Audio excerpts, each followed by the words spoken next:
T'as des petits yeux, toi, t'es fatigué. Ça se voit que tu regardes les matchs du Mondial des clubs, même à 3 h du matin. Non, pas du tout, c'est juste qu'il fait trop chaud, j'ai du mal à dormir.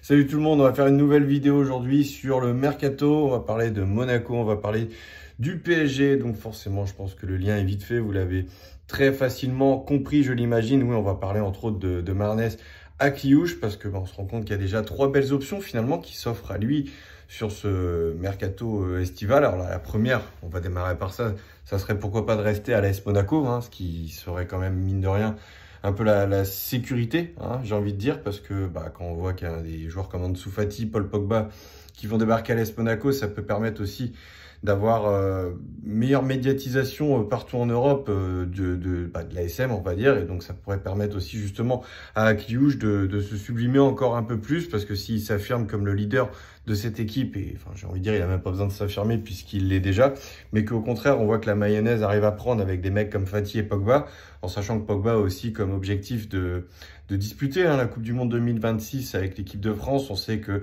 Didier Deschamps, le sélectionneur, est un habitué du stade Louis II, il habite à côté de Monaco, donc forcément, voilà, ses performances vont être scrutées de très près par le sélectionneur. Je pense que si demain tu as pour idée de faire revenir Pogba en équipe de France, et sincèrement j'ai envie d'y croire, je sais que je suis peut-être l'un des rares, mais moi j'ai envie d'y croire, je me dis que dans ce cas-là tu es obligé aussi d'appeler Marnès à Cliouche. Alors pourquoi ça peut être intéressant pour lui? Déjà, voilà, je pense qu'il y a quand même un projet intéressant du côté de Monaco. Tu as encore la Champions League, tu sais que tu es titulaire, tu sais que tu es le leader technique de cette équipe. Il va y avoir les départs aussi de Golovin, peut-être ceux de Ben Seguir. On parle peut-être de celui de Van der Sar qui intéresse Tottenham et je sais plus, le Barça, oui, bien évidemment. Donc en fait, finalement, on se rend compte que même Monaco, qui va donc recevoir un joli pactole à nouveau avec la Champions League, puisque ça va être la deuxième participation consécutive du club de la Principauté, ça il faut le souligner, c'est pas mal financièrement, et même avec les ventes de Golovin, Van der Sar, possiblement Ben Seguir également, et il y en a d'autres, je pense peut-être aussi à Singo qui est très courtisé, il y a Mohamed Saïzou aussi qui pourrait être vendu pour 15 millions, ça c'est pas mal. Finalement, quand tu regardes bien, tu te rends compte que sans vendre à Cliouche, pour lequel un prix à 60-70 millions a été fixé, tu peux quand même vendre pour au moins 100 millions en gardant un Cliouche et en sachant que tu as la Champions League qui arrive derrière. Alors franchement, honnêtement, c'est plutôt intéressant en termes de projet. Je pense que Monaco a les moyens financiers de conserver à Cliouche une saison de plus, quitte pourquoi pas le prolonger pour le revaloriser encore un peu plus et puis pour le conforter également dans son choix de rester au moins une saison de plus sur le rocher. Donc voilà, il ne faut pas exclure cette hypothèse. Après, on parle du Bayer Leverkusen. Sincèrement, cette option, moi, elle me fait... je vais pas dire rêver, elle me fait aller saliver, on va dire. Pourquoi? Parce que tout simplement, je pense que j'ai pas besoin de faire un dessin. Florian Wirtz qui part à Liverpool. Je veux dire, quand tu as un talent pareil, un joueur aussi créatif, technique, capable de faire des différences, qui sait marquer, faire marquer, qui part, de pouvoir lui succéder, c'est aussi un projet super excitant dans un championnat comme la Bundesliga qui sourit beaucoup aux joueurs offensifs français en général, qui sont issus de la Ligue 1. Donc je me dis que ça peut être vraiment un challenge parfait. Après, attention, ça peut être aussi un projet assez compliqué, un challenge assez compliqué à relever d'un autre côté, on va dire, parce que ça peut lui mettre aussi énormément de pression sur ses épaules, puisque tu succéderais à un monument, Florian Wirtz, qui était vraiment une idole là-bas. Donc voilà, il y a toujours du pour, du contre dans la balance. Après, moi, je doute en aucun cas des capacités de Cliouche à s'imposer au Bayer Leverkusen et surtout en Bundesliga. Après, il faut voir aussi dans quel schéma de jeu, parce qu'on sait que c'était plutôt un 3-4-2-1, on va dire, avec deux latéraux très offensifs. On avait Pierre Hincapié, Jonathan Tah, qui va donc partir et donc qui pourrait être remplacé par Quansah, le défenseur central de Liverpool, qui vient de signer pour 40 millions. Ça aussi, il faut en parler quand même pour les Leverkusen, parce que aller mettre plus de 50 millions sur un joueur, c'est du jamais vu. Déjà, Quansah, qui vient de Liverpool, c'est là le transfert historiquement le plus cher de l'histoire du Bayer Leverkusen. On parle de 40 millions d'euros. Jusqu'alors, je crois que le plus gros transfert, ça devait être 26 ou 30 millions d'euros. C'était Demirbay, qui arrivait d'Offenheim à l'époque. Ça remonte, ça, je crois. Ça, c'était peut-être 30 millions. Et après, c'était Patrick Schick. 26 millions, 27 millions, je sais plus. Donc voilà, encore une fois, même si tu as vendu pour 175 millions avec tes deux meilleurs joueurs, Frimpong et Wirtz, ah ouais, tu vas peut-être faire des folies, mais attention à ne pas tomber dans la folie des grandeurs pour les Leverkusen. Je veux dire, là, ils sont en train de franchir un cap qui n'a jamais été encore franchi jusqu'alors dans ce club. Donc voilà, après je doute pas de leur capacité à bien assurer cette transition parce que les clubs allemands travaillent très bien en général, ça il faut quand même le souligner. Donc voilà, il y a beaucoup de pour, il y a du contre, mais effectivement si demain Erik ten Hag décide de changer et ne pas s'appuyer sur ce qui avait été fait avant par son prédécesseur Xabi Alonso qui lui jouait en 3-4-2-1, où là tu pouvais imaginer justement Amin Eldi en soutien de l'attaquant plus côté gauche et Akliouche côté droit, derrière un Patrick Schick par exemple ou Victor Boniface. J'oublie pas Martin Terrier non plus, hein, qui s'était blessé le pauvre. Voilà, ça peut être intéressant. Mais après, Erik ten Hag, c'était plus 4-2-3-1, hein, historiquement à l'Ajax et puis aussi surtout à Manchester United.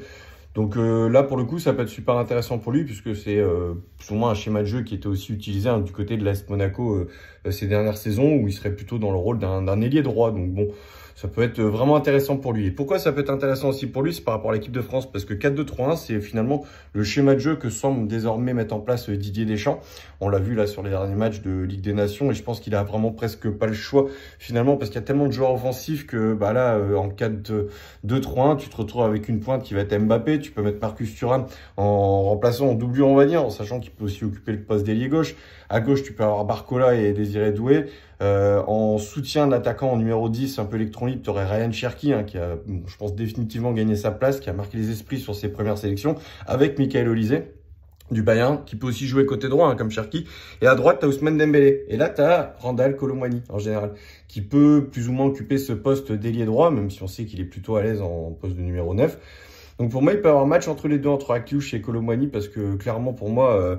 c'est ce qui devrait se dessiner en fait sur cette année qui va précéder du coup la Coupe du Monde. Donc Akliouche, si demain il est titulaire indiscutable à Monaco, que Monaco fait des belles perfs, que ça la mayonnaise prend avec Pogba, Fati, etc. Enfin vraiment qu'il y a un truc sympa et que Pogba arrive à s'imposer parce que finalement si Didier Deschamps part sur un 4-2-3-1, là Pogba, un milieu à 2, il peut être vraiment parfait en équipe de France. Hein. Je veux dire avec un Tchouaméni par exemple, enfin je sais pas si vous l'imaginez. Alors ok, je l'idéalise peut-être un peu trop parce que Pogba, ça va être un sacré challenge. Il a pas joué pendant 2 ans, je sais, je connais le contexte, vous le connaissez très bien vous aussi, mais j'ai envie d'y croire honnêtement et je me dis bah si tu prends Pogba qui est à Monaco, tu es obligé de prendre Akliouche. Je le dis tout à l'heure, je le répète.